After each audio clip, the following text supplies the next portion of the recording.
हाँ सर, आप ध्यान रखना हमारी, बस उसका है कि आपको ध्यान रखने का।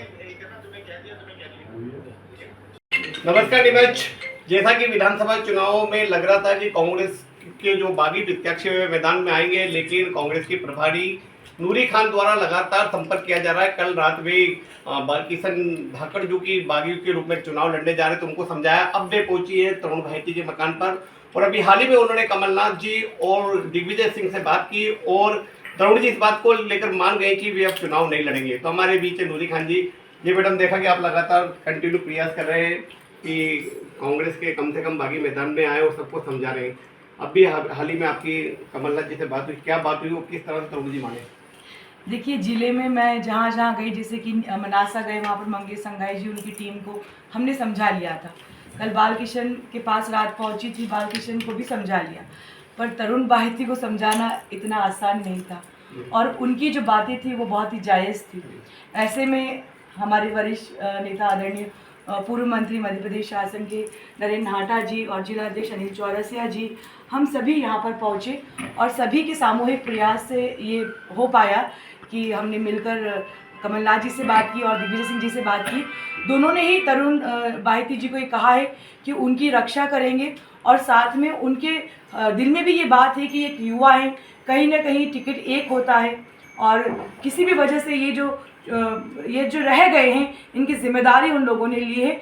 सबसे बड़ी खुशी की बात यह है कि हर व्यक्ति ये कहता है कि सरकार बनेगी तो हमें पद चाहिए, पर तरुण बाहिती जी ने किसी पद की बात नहीं की है, बल्कि नीमच की बात की है। इन्होंने बंगला बगीचा की बात की है।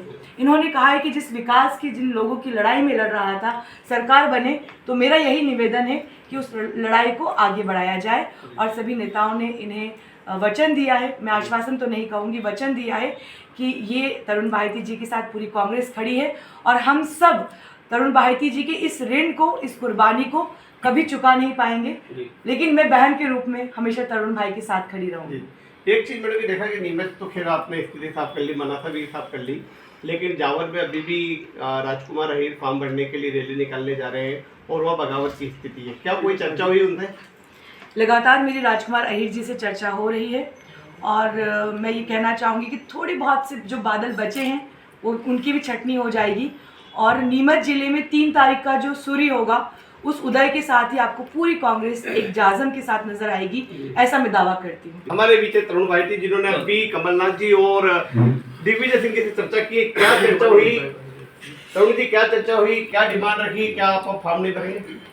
देखिए, लगातार जो मेरे साथ जितने भी लोग काम करते थे और जिस मुद्दों पर मैंने लड़ाई लड़ी थी, वो सभी जनता वो चाह रही थी कि नीमच में चुनाव में लड़ूं और पार्टी ने डिसीजन दूसरे दिया, लेकिन उसके बावजूद पूरा इतना दबाव था कि चुनाव लड़ने को लेकर पूरा दबाव था। लेकिन चूंकि हमारे प्रभारी नूरी खान जी, आदरणीय नाहटा जी, जिलाध्यक्ष सभी लोग आए, सबका प्रेशर 3 दिन से लगा था। संपर्क में था कमलनाथ जी और सुरजेवाला जी ने मुझे भोपाल भी बुलाया था, वहाँ भी मेरी उनसे बातचीत हुई, मुलाकात हुई। मैंने उनसे भी उस समय अपनी बात रखी। उन्होंने भी बोला था कि हम लोग देखेंगे, आगे आपको एडजस्ट करेंगे। लेकिन आज क्या मांग रखी आपने? मतलब आपकी कोई व्यक्तिगत मांगे कि शायद इतनी कोई मांग रखी? नहीं, मैंने कमलनाथ जी से भी मेरी बात हुई, दिग्विजय सिंह से मेरी बात हुई। मैंने मेरे व्यक्तिगत रूप से कोई मांग नहीं रखी।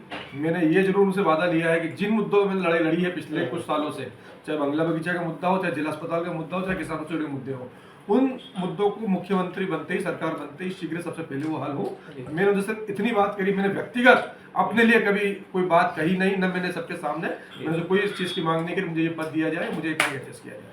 धन्यवाद। तो आपने तरुण भाईटी जिस तरह से नूरी खान लगातार प्रयास कर रही है और कांग्रेस के जो बागी और निर्दलीय उम्मीदवार जो मैदान में आ रहे हैं उनको बिठाने की कोशिश की जा रही है और इसी कड़ी में तरुण भाईटी द्वारा फॉर्म नहीं भरना एक सफल प्रयास है। जिम्मे टुडे के लिए राकेश की रिपोर्ट।